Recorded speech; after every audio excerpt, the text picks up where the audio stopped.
নমস্কার। আজকে এলাম, আজকে কল্পতরু উৎসব, সেই উপলক্ষে আমি একখানা ঠাকুরের গান গাইছি। আপনাদের যদি ভালো লাগে লাইক শেয়ার কমেন্ট করবেন, আর ভুল ত্রুটি হলে ক্ষমা করবেন বন্ধুরা। ঠাকুরের চরণে সকলের জন্য মঙ্গল কামনা করি, নতুন বছর যেন সকলের ভালো কাটে, এই বলে আমি আমার আজকের গান শুরু করছি। ঠাকুরের পায়ে আমি আমার গান অঞ্জলি দিচ্ছি।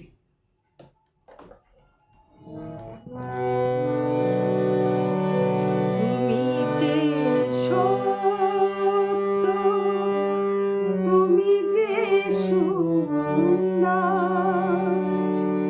তুমি যে প্রাণের ঠাকুর, জুড়ে আছো অন্তর। এ আধার জীবনে তোমাকে পেয়েছি, ওগো দয়াময় তুমি লও গো প্রণাম। ভজরা